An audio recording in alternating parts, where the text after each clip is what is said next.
All right, open your Bibles to Ruth chapter 1. Ruth, Gospel of Ruth chapter 1. Always good to be in church. Always good to be saved. Never forget it. Ruth chapter 1. You guys know the story of Ruth. We all know that story, but I'm going to talk to you about it anyway. And I'm not going to read the entire first chapter, but I'll read quite a bit of it, just to cover what I need to get this message across. Look what it says, verse 1. It said, "Now it came to pass, in the days when the judges ruled, that there was a famine in the land, and a certain man of Bethlehem, Judah, went to sojourn in the country of Moab, he and his wife and his 2 sons. And the name of the man was Elimelech, and the name of his wife Naomi, and the name of his 2 sons, Mahlon and Chilion, Ephrathites of Bethlehem, Judah. And they came into the country of Moab and continued there. And Elimelech, Naomi's husband, died, and she was left and her 2 sons." Now, I want to stop, and I want to say this again, because the last chance I probably have to say this to you. I told you, one of the things we do, we read this book, we read something miraculous, and then go to the next verse. And you don't consider the miraculous thing. You read, look, if you were at a funeral, and somebody came by to the coffin and said, "Get up and go home," and they did, you would not go home and say, "So who do you think is going to be the Republican candidate?" You would be talking about what you saw for months. If you were in a boat and you saw Jesus walking on water, you would say, somebody would say, "I hear Jesus quite a guy. I saw him walk on water." You understand? Well, this isn't miraculous. You say, "Well, so what? Well, how about having your husband die?" I mean, you know, this lady's husband died, right? Well, don't just read the next verse. Stop. Come on, guys. There's got to be some grief involved here, don't you think? And so stop long enough to consider what this lady has gone through. Her husband is dead. She's left with the 2 boys. And you know what she's probably figuring? Say what you want. She's a widow. Well, I got the 2 boys. You know, they're going to take care of me through life. But her husband is dead, and that is sad. Then it says this in verse 4, "And they took them wives of the women of Moab. The name of the one was Orpah." Now that is Orpah, not Oprah. But let me tell you a sidebar on the name Oprah. I have heard this. I've had it confirmed several times. So this is probably the truth. It's not just preaching. When Oprah Winfrey was born, her mother wanted to name her Orpah. Now, I don't understand that, okay? I mean, why would you pick, of the 2, Ruth and Orpah, and we know about Ruth, we know about Orpah, why would you want to name her for Orpah? It's like, have you met our daughters, Bathsheba and Jezebel? We wanted to give them Bible names. I don't know why she wanted to name her Orpah, but she wanted to name her Orpah, and whoever filled out the birth certificate transposed 2 letters and invented a name that had never been before, Oprah. That's how the name came to be. That's how she got it. And John Calvin may have something to do with that. Really and truly, I'll come back to that. There may be something divine in that error. But the fact is, here it is, the one was Orpah, and the name of the other Ruth. And they dwelled there about 10 years. And Mahlon and Chilion died, also both of them. And the woman was left of her 2 sons and of her husband. Guys, if it is sad that her husband died, now her sons are gone, she is all alone in a foreign country, no way to live. Now we just went from sad to tragedy. Isn't that true? And all I'm saying is that you ought to stop and consider how she feels. This has got to be a terrible time. She's lost her husband. It looks like she had the kids around about 10 more years.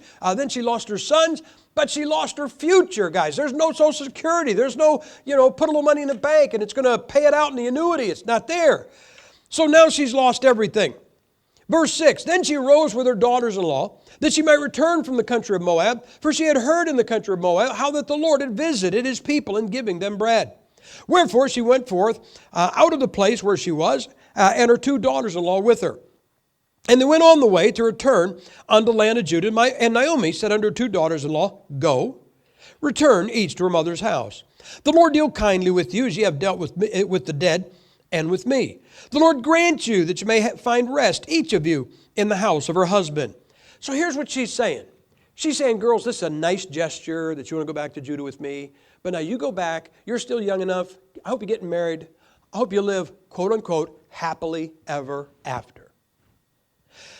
Then she kissed them, and they lifted up their voice and wept. And they said unto her, Surely we will return with thee unto thy people. And Naomi said, turn again, my daughters. Why will you go with me? Are there yet any more sons in my womb that they may be your husbands? Turn again, my daughters, go your way, for I'm too old to have an husband. If I should say I have hope, if I should have an husband also tonight, and should also bear sons, would you tarry for them till they were grown? Would you stay for them from having husbands? Nay, my daughters, for it grieveth me much that for your sakes that the hand of the Lord is gone out against me. And she lifted up her voice and wept again. And Orpah kissed her mother-in-law, but Ruth clave unto her. And she said, behold, thy sister-in-law is gone back unto her people and unto her gods. Return thou after thy sister-in-law. And Ruth said, entreat me not to leave thee, nor to return from following after thee. For whither thou goest, I will go. And whither thou lodgest, I will lodge. Thy people shall be my people, and thy God, my God. Let's bow our heads. Let's talk to the Lord. Father, it is good to be in church. It really is. Lord, I just like looking out here and seeing these people in church. I like why they're here. They're here because of you. Lord God, I just believe they're all saved. Maybe somebody here isn't, but I'm guessing most of them are saved. And God, it's just so good. It's just so good to come together. Anytime we can come together in the church around your book and get some preaching. It is so good. Now, Lord, because these folks came, I pray you'll give them something for it. I pray that you'll heed their prayers. You know what they've been talking to you about, Lord, and I pray, God, that you could, maybe you could do something for them. But beyond that, Father, I hope you do something for them tonight through this message. Not for anything for me, but God, if you don't join this meeting, all we're going to do tonight is be religious. And I don't think anybody here wants to be religious. We want you here. So we're asking you to join us. I'm asking you to take over this service, claim it for yourself, accomplish only what you want done. God, that when this is all over, you get glory and you get honor and you get worship that you are so due. In Jesus Christ's name we pray. Amen. Now this is the story of Ruth. The story of Ruth is famous. We know what happens. Orpah goes back to Moab and to her people and to her gods. Ruth goes with her mother-in-law. And there's a couple of things I want you to think about. And I'll bring this out as the message goes. But she goes to her with her mother-in-law. Now you got to remember something. First off, she's a Moabite, right? Second off, she's a widow. Okay, that's called two strikes against you. In other words, here's what I really believe. I believe what she thought is, I'm going to be an old maid. I'm going to go and, glean somebody's fields a little bit and maybe mend somebody's socks. And my mother-in-law will get old and I'll take care of her and then she'll die and then I'll spend the rest of my life begging. And instead, she marries this guy, rich guy, girls. Rich guy, good looking. And she lives happily ever after, and that would be enough. But then she also ends up in the line of Christ. All because of the decision that she made to go with her mother-in-law to Judah and not go back to her people. But I am not going to talk to you about the decision that Orpah made. You know, we preachers will preach, and sometimes the preacher will be talking and say, I preached to X number of people, and somebody will say, well, at the end of the service, how many people made decisions? And you know, well, about a quarter of the people came forward and made decisions. Somebody else will go, no, 100% of them made decisions. 25% decided to get right with God, and the other 75% decided to not just stay out of the will of God where they were, or whatever it was, okay? We always talk about the decision that Ruth made going to Judah, leaving her home and her family and going to live with her mother-in-law in Judah. But guys, didn't Orpah make a decision? That's what I'm going to talk to you about tonight. I'm going to talk to you tonight about Orpah's decision because she made one just as surely as Ruth did. First thing I want you to notice, take a look at this, and I'm going to ask you a question. Now, when I say ask you a question, it's not rhetorical because it is a valid question. It's just a valid question that can never be answered. This question can never be answered, at least ways not down here. When you see Ruth, when you say Naomi on the other side, maybe you can ask them. We'll get the answer then. But here's what goes on. She starts there in verse 6. Now she's going to go back to Judah because she has heard that the famine is gone and she can go back home. And look what she said, verse 7. Wherefore she went forth of the place where she was, and her two daughters-in-law with her, and they went on the way to return unto the land of Judah. And Naomi said unto her daughters-in-law, Go, return, each to her mother's house. The Lord deal kindly with you as ye have dealt with the dead and with me. All right, here is the question that cannot be answered. Now, first off, let me tell you what I see. And I know I'm wrong when I see this. I travel all the time. And you know what I think of? I see these 3 women, each one of them with a suitcase. 6 suitcases. That's probably not how it was. I don't know who invented the roller suitcase, but I hope he died a millionaire. It's a wonderful thing to have a handle and wheels on your suitcase.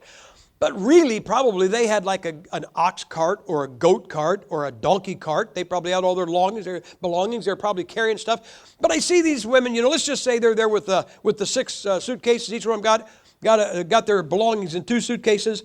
And they're all going to go back to Judah, correct? And then Naomi stops and says, girls, nice gesture, go back home. Okay, here's the question. Nobody can answer. Where did she do that? At what point on this trip did Naomi say, go on back home? Now, answer, nobody knows. I'm going to speculate. I'm going to tell you what I think. I don't think she waited until she was right outside her hometown. They make all this tortured trip to Judah, and then she says, go on back home. I don't think she did that. But she also didn't do that the moment they showed up with suitcases in hand saying, we're going with you. No, girls, I don't think she did that. I think she thought this. Here are these girls, and here's what I want you to notice. Both of them had the same chance. We know what happened to Ruth. Ruth ended up marrying Boaz, ended up in the line of Christ, ended up in the Bible. But Orpah had the same chance, didn't she? Yeah, she had the same chance. And what I want to tell you is, because I hear people say this about they serve God, but they had a chance I never had. They had parents that took them to church, or they got saved at a young age, or somebody cared about them and invested in them. Wait a minute, can I ask you a question? If you're saved, didn't we all have a day one? Okay, then, we all had the same chance. And here's what I think. What I think is they said, we're going to go with you. And Naomi probably thought, they don't want to go with me. But it's a very kind gesture. It was a very kind gesture. She knew the chance of these girls ever getting married. No young Jewish guy is going to want to marry a widow, especially a Moabite widow. So their chance of getting married are like next to nothing. And so here's what I think Naomi thought. They're just trying to make a gesture. It's a very kind gesture. And I'll tell you where I think this took place. I think it took place at the edge of town. However far town was, I think maybe they talked a little bit. And now they get to the edge of the town that they lived in. And Naomi thinks, I can't take them too far down the road. That's not fair to them. So she got to the edge of town. She turned around and said this, girls, this is really a kind thing you want to do. It is so nice that you want to go back with me to Judah, but you haven't got a hope. You haven't got a chance for finding a husband. I want you to go back, marry your childhood sweetheart, and live happily ever after. That's what I hope you want to do. And so she tells them they can both go, but she tells them both to go back because they both were going to go with her. They both had the same chance. It was never a case where Ruth is going to go with her and Orpah is not. She's going to stay. It said they both were going to go with her. Take a look at this, verse 9. The Lord grant you that you may find rest, each of you, in the house of her husband. She is saying, I hope you get married again, and I hope you just have a great life. Then she kissed them, and they lifted up their voice and wept. Oh, man. Do you know what the difference is between crying and weeping? You can stop crying. You start crying, you can stop crying. You know when you stop weeping? The Bible says you weep until you have no more strength to weep. And here's what happens. Naomi, she thinks, maybe she does think, maybe she believes they want to go with her, but maybe she thinks, well, they're probably, I'm going to do them a favor by letting them out of this. And so she says, you can go back, and these two girls both start weeping. They are weeping there. They're all three of them are weeping. Oh, we want to go with you, we want to go with you. And what I want you to see is that both of them originally had the same chance. And I say that because you're going to say, well, I know somebody that wins a lot of souls, and I know somebody that did something great for God. Well, so what? So what stopped you? Well, I didn't have the chance they had. Are you breathing? Are you saved? I mean, can you add 2 and 2 3 times in a row, get the same answer? Come on, guys. Everybody here has the very same chance. There is not one person in this room that has any kind of an unfair advantage on anybody else because we all started out at day one. And I'll tell you what you're going to do for God. You're going to do what you set your mind and your heart to. You're going to do it. And if you're not going to do it, then you're going to find some excuse. I'm telling you, you'll blame it on somebody. Well, nobody cared about me, and nobody helped me, and nobody pushed me along, and nobody showed me the way. And hey, guys, you know what I think? I think that Philip won that Ethiopian eunuch, got out of that chariot, and that guy went off, never to be seen again. And you know, for the longest time, Ethiopia was a Christian nation. How did that happen? It is like give him the book and give him the Holy Spirit and turn him loose, and maybe God can do something anyway. And he didn't get a college degree, and he didn't have a King James Bible-believing independent Baptist church in downtown Ethiopia for him to go to, but he still did something for God. Guys, you're going to do for God what you want to do, and if you don't, trust me, you will find an excuse. So I want you to know that originally they were both going to go. Now, look at verse 10. In verse 9 it says, they lifted up their voice and wept. Look what it says, verse 10. And they said unto her, surely we will return with thee unto thy people. You know why that's important? That is a second affirmation. They said we're going to go with you originally, and they're walking out the edge of town, but that might have been a gesture. Naomi never really knew if they really meant it. Now she says, okay, girls, boy, are they going to be glad when I tell them this. They're going to go, oh, thanks, and they're going to go back. And she said, girls going back. And they start weeping and crying. So, no, you don't understand. We both want to go with you. So when they had a chance to go back, they both said, we are staying with you, correct? Verse 14. And they lifted up their voice and wept again. Now, I'm sorry, ladies. Now I'm going to make you mad. But look, if I make you ladies mad, I'll tell you what you do. Just don't come back tomorrow night. Do you know what there's a lot of differences, but when men get together and when women get together, you know what the difference is? At the end of a meeting, if women cry and hug, they've had a good time. That's it. Women just get together. If they cry and hug at the end of it, they've had a great time. I mean, could you imagine this? A bunch of men. Oh, man. Oh, Brother Bevins, that deer you shot. Oh, brother. I mean, you just don't see guys doing that. That's what that Promise Keepers was. You know what Promise Keepers was? It was a bunch of men hugging each other and crying. It was turning men into women. Where if you just get, I'm sorry, ladies. And the funniest thing is I said this, and I saw this thing a few years ago when, I think it was when Hillary was vice president. And she went over to China, and she was speaking to a woman's group, and it showed the headline, and it showed these, at the end of it, all these women are hugging and crying. I thought, oh yeah, they're different. And so now they're hugging and crying again in verse 14, but it says this, and they lifted up their voice and wept, and Orpah kissed her mother-in-law, but Ruth clave unto her. So in verse 10, Orpah is still determined after second opportunity. She's still determined to go to Judah with her mother-in-law, right? 4 verses later, she turns around. She reconsidered. She reconsidered. Now think about this. She didn't want to go back when her mother-in-law said, go back. What does every young woman want to do? Get married.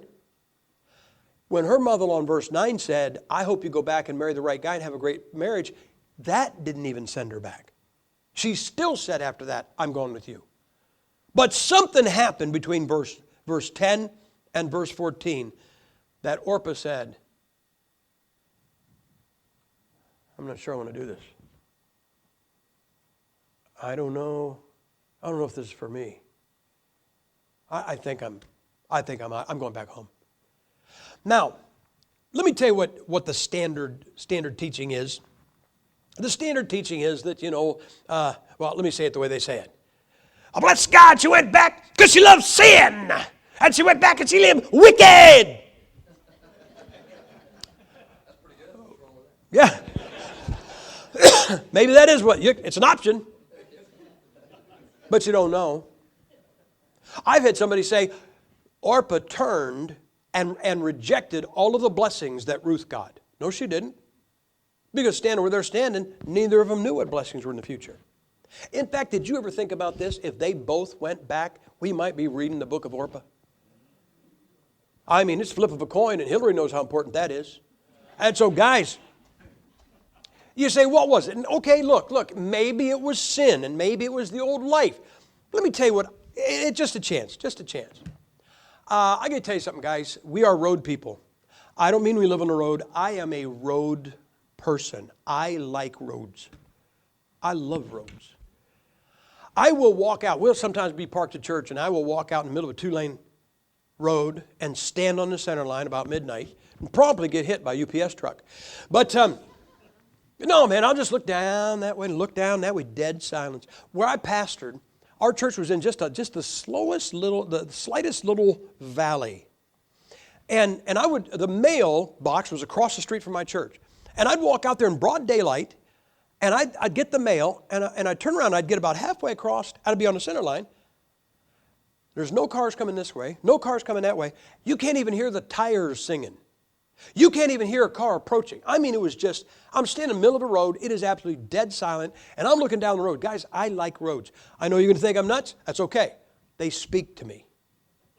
Oh yeah, brother, they speak to me. I see roads, I just got to go there. I saw the map one time. I read the map. I don't mean I read the map to find out where I'm going. I read the map to read the map like you read a book.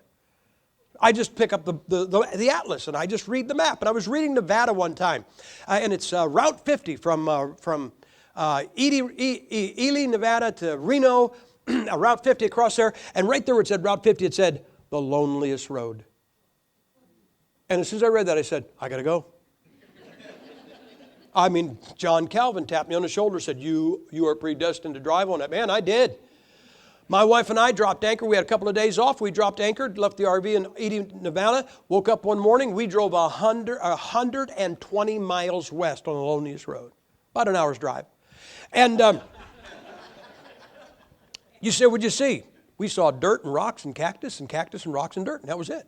You know, it's exactly 120 miles west of Ely, Nevada, on the loneliest road, a little rest area. We pulled in. We had a picnic lunch with us. We ate the lunch. I mean, this rest area, I don't even know if it's as big as this room. Really, that's how small it is. And then we walked around the rest area about 95 times. I think we were there 5 minutes. And then we got back in our car and we drove back 120 miles back to Ely, Nevada. You say, why? Because I just had to do that. Guys, I know you're going to think this is crazy. I have a file on my computer. I download pictures of roads. So if here's, Gipp's been downloading pictures from the internet, it's just roads, just highways. And I get some cool pictures, I really do. I got some pictures where the road is absolutely gun barrel straight and it just goes out to a point on the horizon. Man, it's so cool. And then I got one that's just like that, except there's just a little bit of a washboard to it. So the road goes. And some of them, you know, they'll swoop and sway, and I got mountains in the background and cactus and all kinds of things. And I got a lot of them that do this. The road goes down a ways, and then it makes a turn around some trees, around some rocks.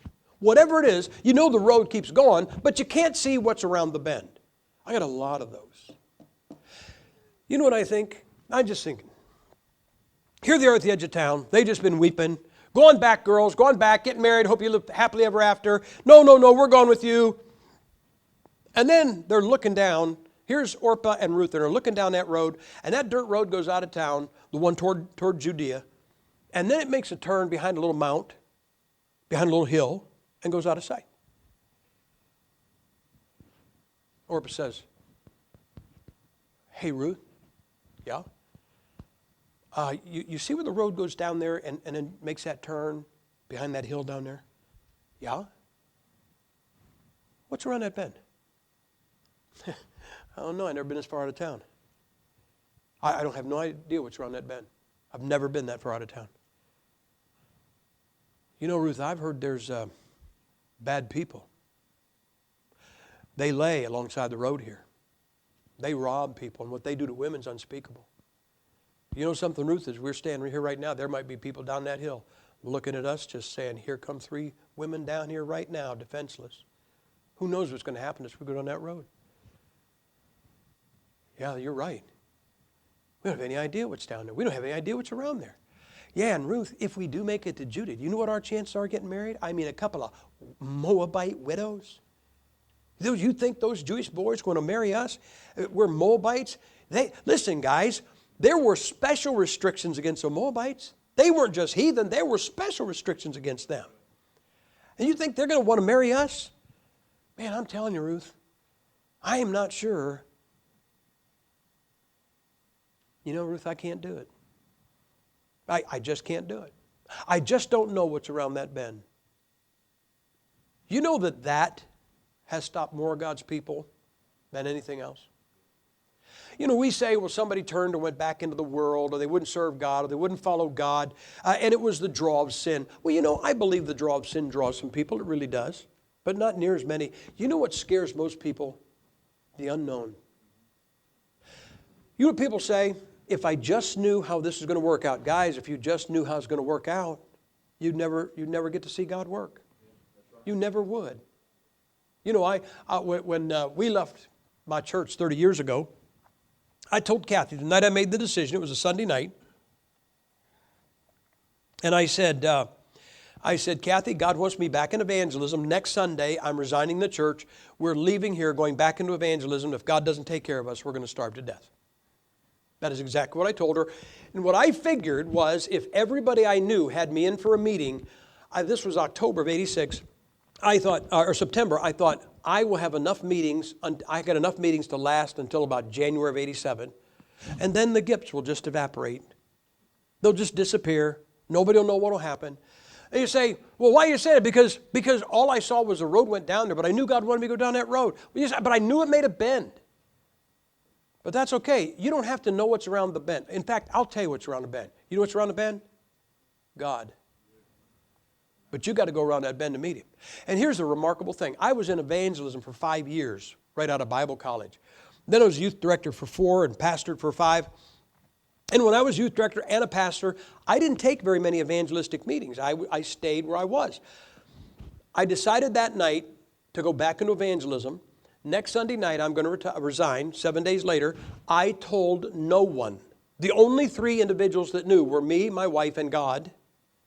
And that week before Sunday came, 5 pastors called out of Blue Nest for a meeting. You say, why? Well, I just got to be committed to go down that road.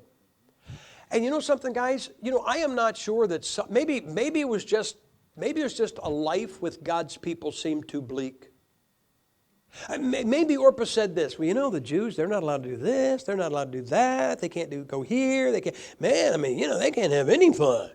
I had a preacher, I had a lost guy tell me that one time. He goes, you Christians don't have any fun. I don't know about you guys. I have fun. If you don't have fun, it's your fault. Don't blame it on God, okay? I told him, I said, man, we have fun. I said, we just don't count our good times by how much we threw up last night.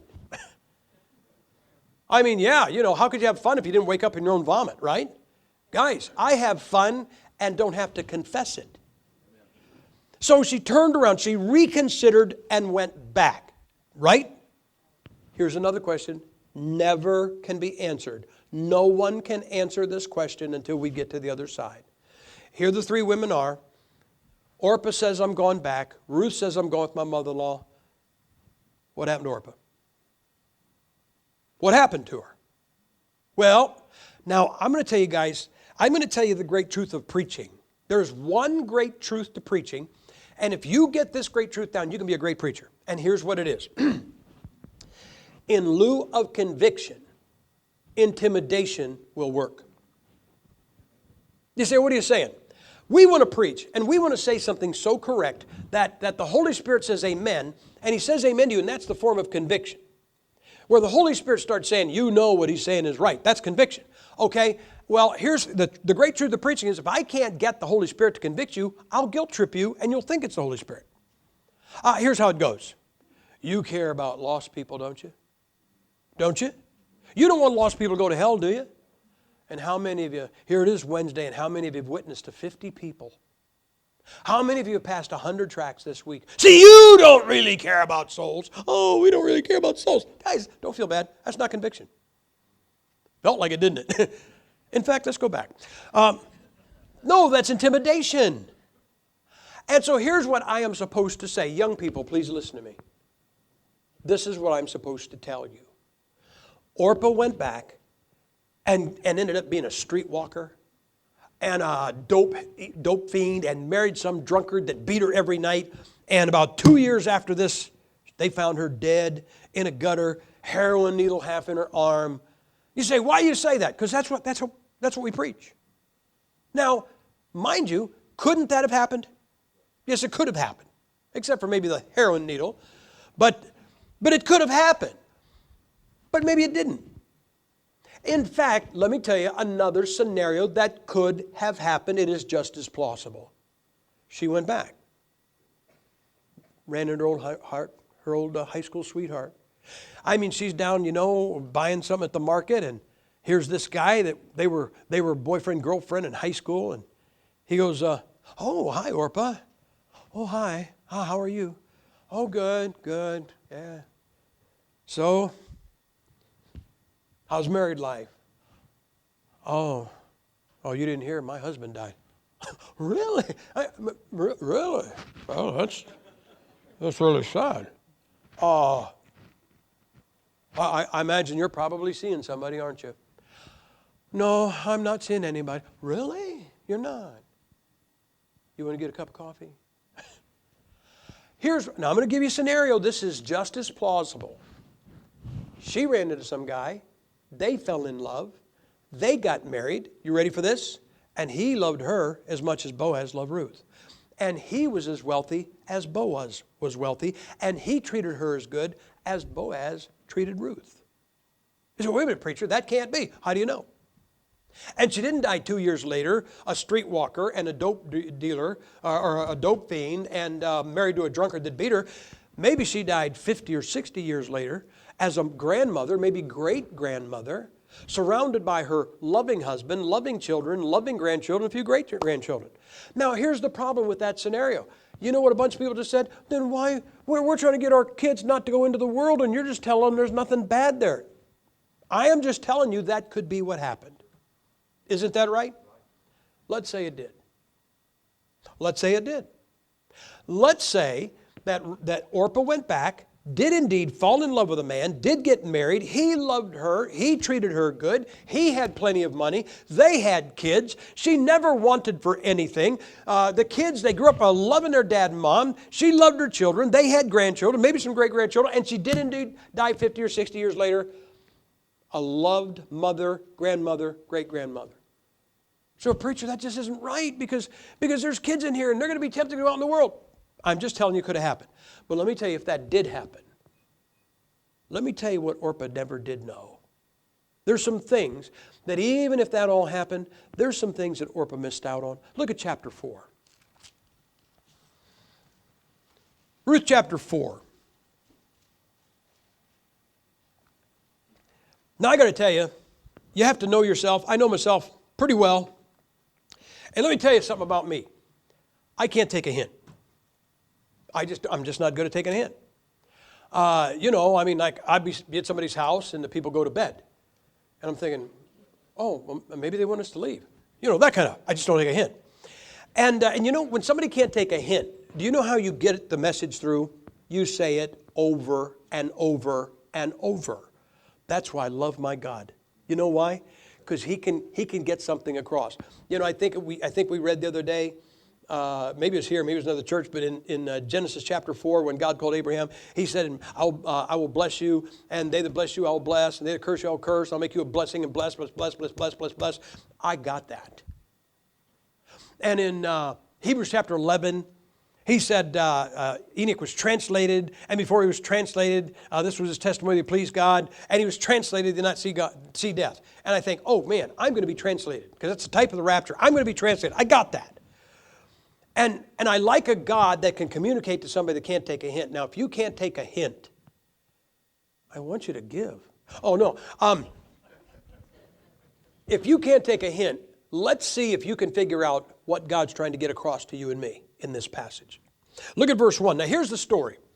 Boaz meets Ruth. And Ruth, he wants to marry her. But here's the problem. According to some protocols in the Jewish Boaz can marry her, but he's second in line. And if this other kinsman says, I'm going to marry her, Boaz has no recourse. He can't go to the Supreme Court. He can't get anything appealed or annulled. It's over. He's out. So he's got to check with this guy. And he says this in verse 1. Then went Boaz up to the gate and sat him down there. And behold, the kinsman of whom Boaz spake came by. Unto whom he said, Ho, such a one, turn aside, sit down here. And he turned aside and sat down. And he took 10 men of the elders of the city and said, Sit ye down here. And they sat down. And he said to the kinsman, Naomi, that is come again out of the country of Moab, selleth a parcel of land, which was our brother Elimelech's. And I thought to advertise thee. Sidebar, 400-year-old book, right? Out of step, out of date, archaic, right. And when you want to sell something, what do? Yeah, you go to a 1611 King James Bible and you advertise. How's that for an out-of-step book? How is that for an archaic book? And I thought to advertise thee, saying, buy it before the inhabitants, before the elders of my people, for if thou wilt redeem it, redeem it. If thou wilt not redeem it, then tell me that I may know, for there is none to redeem it beside thee, and I am after thee. And he said, I will redeem it. Hello? Did anybody hear anything like redeem, redeem it, redeem it, redeem it, redeem me, how I love to proclaim it. Verse 5, then said Boaz, what day thou buyest the field of the hand of Naomi, thou must buy it also of Ruth the Moabitess, the wife of the dead, to raise up the name of the dead upon his inheritance. And the kinsman said, I cannot redeem it for myself, lest I mar mine own inheritance. Redeem thou my right to thyself, for I cannot redeem it. Look how many times in that passage, redeem, redeem, redeem, redeem, redeem. If both of these girls had men fall in love with them, men who loved them, men who married them and cherished them and took good care of them, Orpah still never knew anything about redemption. You know what redemption is? I'll bet none of you ever went out and said, hey, let's go buy a Coke can. You said, let's go buy a Coke, right? And it came in a can. And when you got done with what you wanted, you usually got rid of it. You say, why? Because it has no value. The value was it held the Coke. I drank the Coke. It has no value. Maybe you tossed it aside. Then somebody comes along and says, whoa, I can redeem this. I see a value where no one else sees. Hey, guys, this thing of redemption is an amazing thing. Salvation is a wonderful thing. You know what redemption is? Redemption is when God saves you, looks at it and says, man, I can use you for something. You know, I tell people I understand my salvation based on the whosoever clause. He said, whosoever shall call upon the name of the Lord shall be saved. I read the verse. I found out. I called. He had to save me. You know, when I was getting saved, for all I know, I'm down on my knees. I'm asking the Lord to save me. And up in heaven, God may have been saying this, Gipp, I don't even want you up here. But I said whosoever, and you found out about it, and so you're calling, so I got to save you. Guys, do you understand that I don't care who you are, if you are here and you are not saved tonight, if you ask Him to save you, He's got to. He cannot withhold it because He said, whosoever shall call. It's open to anybody. Isn't that true? But oh man, what in the world am I doing? I'm sitting here before this service, and your pastor's talking, and I'm looking at this room, and I'm looking at you people, and I'm thinking, God, I get to preach. I love preaching. And you know what it was? It was not just God saved me, but He said, I think I see a value there. Wow, when God sees a value. You know, here's what Ruth did.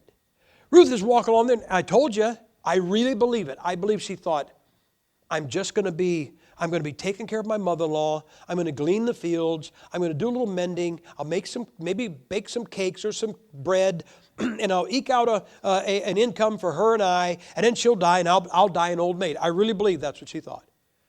And so to start that road, she got out that field, and you know what she's doing? She got her bag, and she's just picking up little bits of grain, and she's walking along in the field, and she goes like this.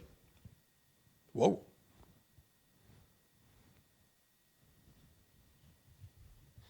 There's a big old pile of grain. And she goes, wow, that's a blessing, isn't it? Whoa, look at that. I'll tell you something. After about the fourth one, see, here's what she's thinking. Wouldn't you think this? Somebody's bag's got a hole in it. Right? And when she saw the second one, she said, wow, I better take advantage of this before they find out. Because there might be about 1/3 one, but after that, somebody's going to go, oh, no, and then it's going to stop. And after about the fourth one, and then she saw another one, she went like this. She went,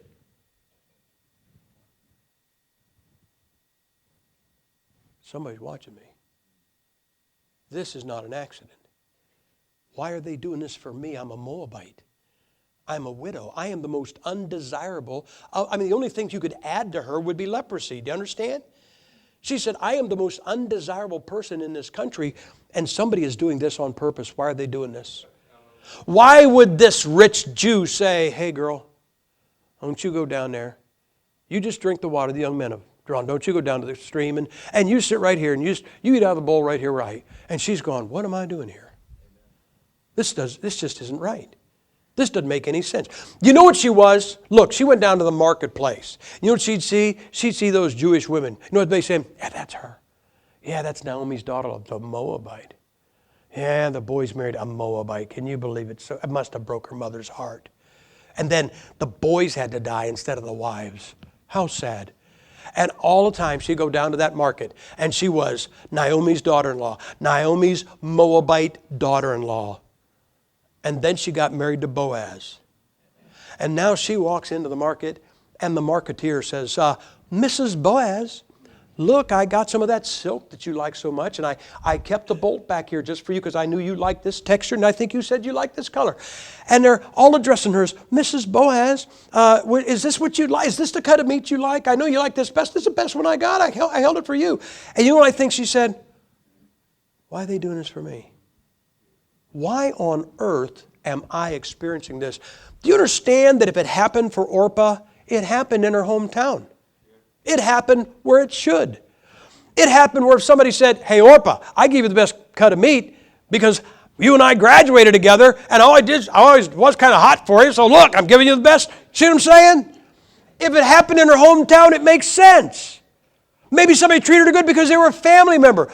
This Moabite girl had nothing coming in Judah, and she's getting treated like royalty, literal royalty, and ends up in the line of Christ. I'm telling you, if Orpah had a good life, I'll tell you what she never understood. She never understood redemption.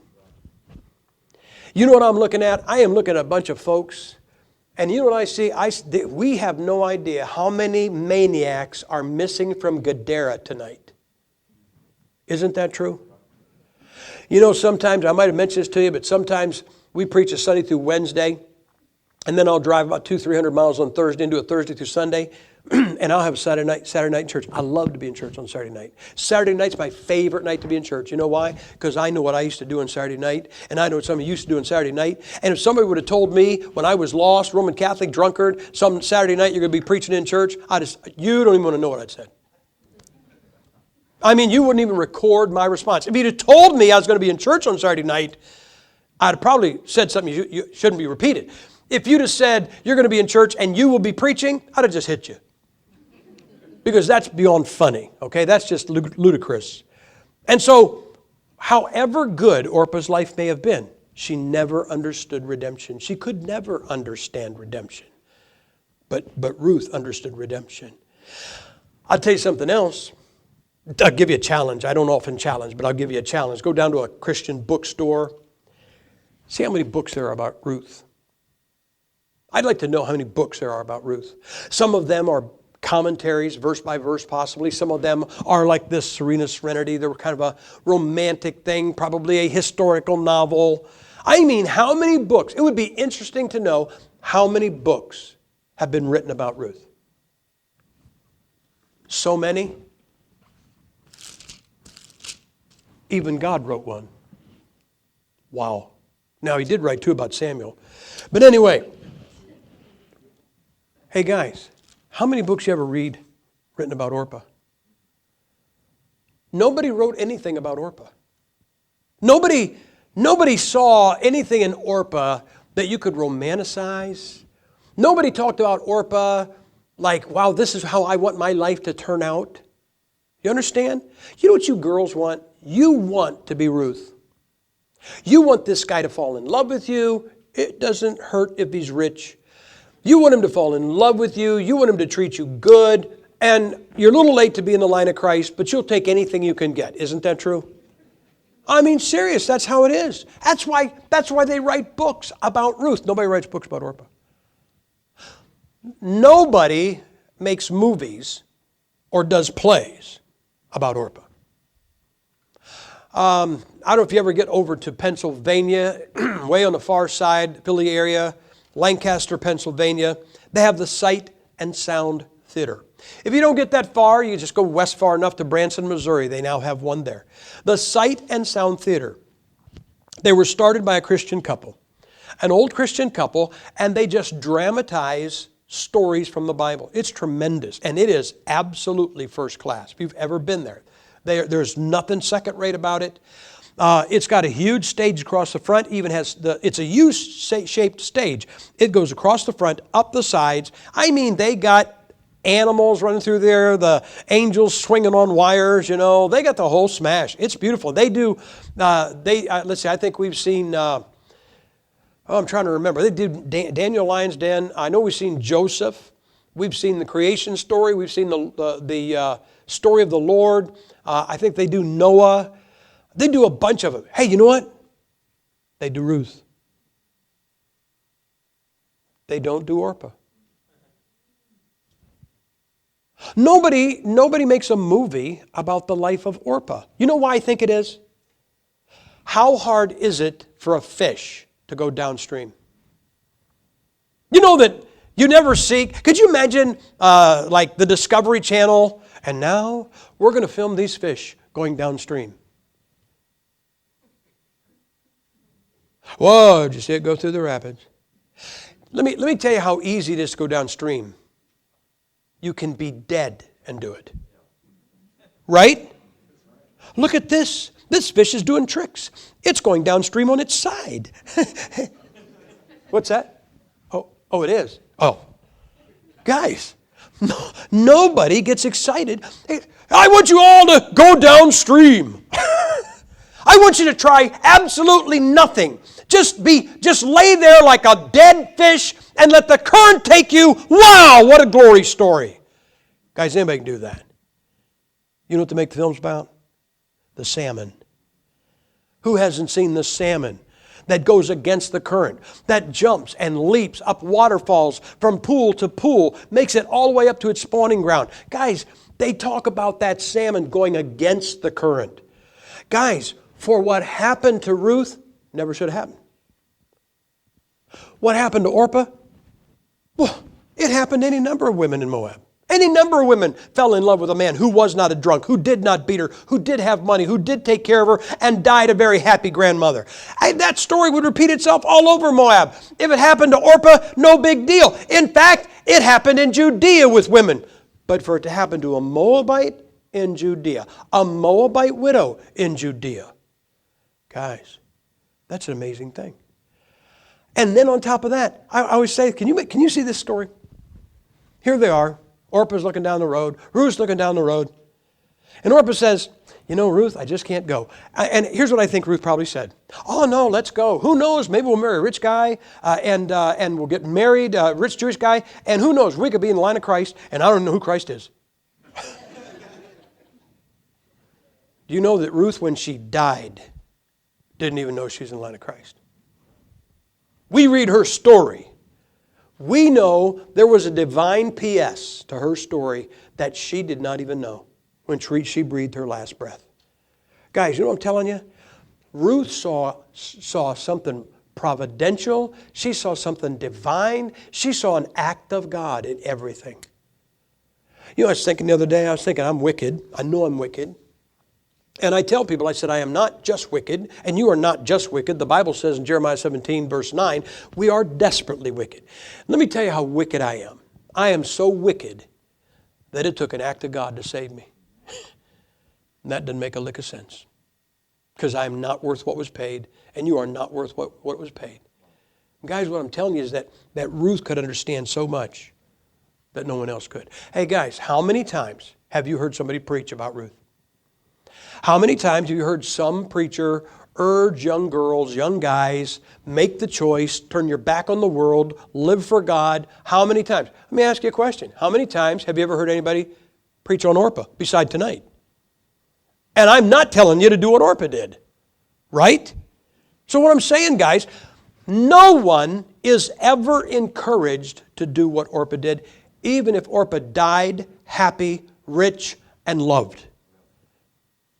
You say, but preacher, that's what I want. And you can get it. And never know a thing about God. You will never know a thing about God. You know what ticks me? I'll tell you what ticks me.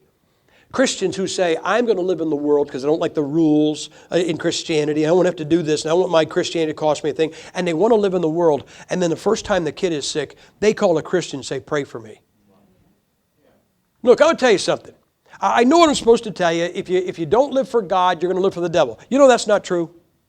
You give me 100 Christians, maybe 10 of them will say, I am going to live for God, and they will indeed. And maybe 10 of them, for one reason or another, will live for the devil. But it's that 80% in the middle. You know who they'll live for? Themselves. What I'm saying is, they're not going to get into the world, not into the drugs and the booze and live for the devil. You know, they'll say, hey, I'm not going to go to church, but I'm not going to be overly wicked. I'm just going to try to make money in business, just have my own little life, and have both those get away from me. You know what Christians say? There's a knock on the front door, and it is God. And they go, what do you want? You go, I want you to follow me. No, because you might make me do something inconvenient. You might change my plans for my life. You get out of here, but I'll call you when the kids are sick. And then there's a knock on the back door, and it's the devil. What do you want? I want you to follow me. I want you to worship me. The devil wants the same thing from everybody in this room that God wants. And you know what you say? You tell the devil, I don't want to live for you. You might ruin my life. You will change my plans. You will make me do something inconvenient. But that is the same thing God will do. So you know what you say? Why don't you both leave me alone? And God, I'll just call on you when the kids are sick. I will tell you something, guys. Wait. Let's look at something. Look at 14. Chapter 1, verse 14. And they lifted up their voice and wept, and Orpah kissed her mother-in-law, but Ruth clave unto her. You know why chapter 1, verse 14 is significant? Oh man, 14 is a big deal. You know why?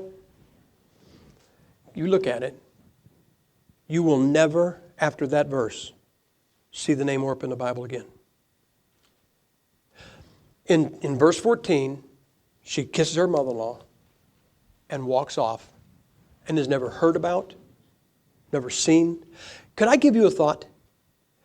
If she went back and ended up a streetwalker and married a drunk who beat her, and 2 years later ended up overdosed on drugs, like we're supposed to preach, wouldn't it have been to God's advantage to let us know? If God could have just said, if verse 15 would have said, and 2 years later, Orpah was walking the streets as a prostitute, her husband was beating her, and she died of a drug overdose. I mean, wouldn't it at least legitimately load us preachers' guns so we could legitimately warn all the young people in this room, don't go the direction of Orpah? Wouldn't it have been to God's advantage if that's what she did? To have given us one verse? But He never gave us one verse. In fact, once she made the decision to go into the world, you never hear about her again. Listen carefully, everybody. If you want to go into the world, I did not say sin. I did not say live for the devil. I said you want to go into the world. You want your interest to revolve around the world. You want to make your life in the world. You're not going to take any more of this Christianity stuff, but you're not going to take the devil either. If you want in the world, here's what I want you to do. You're going to laugh when I say this. I'm not saying this is a joke. Sign up for Obamacare. Sign up for WIC. Sign up for the free milk. Sign up for the free cheese. Sign up for every free thing that the government's got. And when you have a problem, and when there is a crisis in your life, don't you dare be a hypocrite and pray and ask God to help you. You better sign up for everything this government. You better vote for Bernie Sanders. You should. Listen, sign up and vote for everything the government can give you, because that's what you're going to need. But if you're going to do that, then be consistent. Do it. Don't come back to church and say, well, I'm praying, my kid is sick. Well, tell the government to take care of him. Don't they have free health care? Aren't you glad? You don't need God. So, in Bernie, we trust. And what I'm telling you guys, if you're going to go into the world, go into the world. I don't care. Go into the world. But stay there. Don't come back to us. Don't come back and say, my kid, they're sick. I need prayer. Oh, you needed prayer years ago, but you went with Orpah. You know what happened to Orpah? No. No, you don't. Maybe it was bad, maybe it was good. But you'd never know. You know why? Because when you choose to go in the world, maybe God just doesn't care. Maybe God just doesn't care. There's enough in the world to take care of you. We never hear about Orpah again. Let me give you that thought. Remember Oprah and that unintentional misspelled name that came out from Orpah to Oprah? Her mom wanted her to be named Orpah. Maybe as somebody's filling out that birth certificate, God sent an angel down there and said, tell them transpose those 2 letters right there. Why? Just do what I'm telling you. And so they wrote Oprah, a name that is not found in the Bible anywhere. And he said, Lord, why'd you do that? He said, because that little baby, Oprah, she's destined for some great things. And I don't ever want that name Orpah to be famous. I don't want something good to be said about the name Orpah. Have you ever noticed you don't find any great athletes, any Medal of Honor winners, any good Samaritans named Adolf? They aren't out there. They're just some names. They're never going to get anything good said about them. And maybe God said, look, you want to go in the world? Go in the world. And the world will take care of its own, and you let them take care of you. But let them take care of you. Don't you come back. Don't you come back when you find out how limited that care is. And I'm telling you guys, if 50 years after this took place, if 60 years after this took place, these 2 women were dying at the very same time, countries apart, both of them surrounded by husbands that loved them, children that loved them, grandchildren, maybe some great-grandchildren. One of them never knew anything about God. And the other one was still dazzled about those piles of grain. She was still dazzled that somebody'd say, yeah, here, you dip your hand right here in the bowl. You eat with me. And you drink the water that the young men got for you. What am I? You know what? She looked around her and all her life, I'll bet she said, what am I doing here? I'll bet she walked in that grand house that Boaz had, and I'll bet she looked around and said, what am I doing here? This Moabite girl, widow, what am I doing here? Has to be God. Yes. It has to be God just as surely. It is as miraculous as some of you sitting where you are tonight. Is that not true? You know it is just as miraculous. Some of you are sitting here right now, and you know what you know? There ain't no reason why you should be sitting here right now. You should not be here. It is redemption. It is this God. It is the God of Ruth, not the God of Orpah. She don't need one. Her God's, they're as good as that chair, good as that table, good as that door, which means worthless. So I'm going to tell you, you're going to make a decision. Young people, you're going to make a decision. I'm going to tell you, because I'm a preacher, I'm going to tell you to choose not neutral, certainly not the devil, but not neutral. Most of you don't want to live for the devil, really. You don't sit there going, oh, I want to be evil and wicked and, a vampire and all sorts of... No, you don't all want to live for the devil. But some of you don't want to live for God just as much as you don't want to live for the devil. You don't want the devil to change your plans, and you don't want God to change your plans. You don't want the devil to make you do anything inconvenient, but you don't want God to make you do anything inconvenient. And you think that 80% in the middle is good. We don't know, because we're never told. So why don't you just go live a life that God doesn't care about? Who wants to live a life floating down the creek? I'd like you to stand with your heads bowed.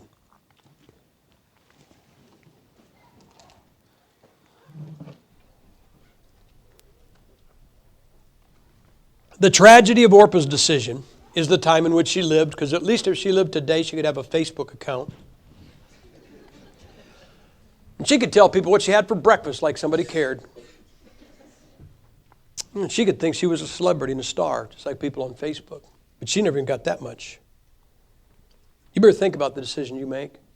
Yes, there may be somebody in this room that says, I am determined to live for the devil. But I don't really believe that is the goal of everybody that doesn't want to live for God. Everybody that rejects living for God, I don't think it's their desire to live for the devil. You know who they want to live for? Themselves. Well, how will that turn out? We'll never know. And I'm going to say it again. You want to go in the world? Go in the world. Put your Bible down. Don't you put a verse out there for you. Don't you say, I want a verse of Scripture. No, you don't. If you turn your back on living for God, then embrace the world for all it's worth. You better hope we get a socialist government, because somebody's going to have to take care of you when you've told God, I don't want you to. Don't you come back to God when you have a problem. At least be honest enough to live and die by your choice. Orpah made a decision. Whatever the result of that decision was, she lived with the rest of her life. But oh my, the decision Ruth made. They write books about it. Even God wrote one. Could you imagine you living a life that God said, I'm going to write something about them? Now that's something. Father, everybody makes decisions, God. Everybody will make a decision tonight. And there's not A and B, it's A, B, and C. And if A is living for you and C is living for the devil, maybe 10% of the people here will choose to live for you. Maybe 10% will choose C, to live for the devil. But 80% will take B. They'll just live for themselves. They don't want to be evil, but they don't want to be godly. They don't want any Christianity that's going to cost them anything or deny them anything. They want to live in Moab. God, if they go to Moab, let them stay there. If that's their choice, then let them live with it and die with it. They will never know the things that Ruth knew. They will never experience. They will never have the awe of knowing you like Ruth did. God, I would that we'd all live for you, not so that we benefit from it, but because it is just so wonderful and you are so good. And Lord, I pray somebody here makes a really, really good decision tonight. In Jesus Christ's name we pray. Amen.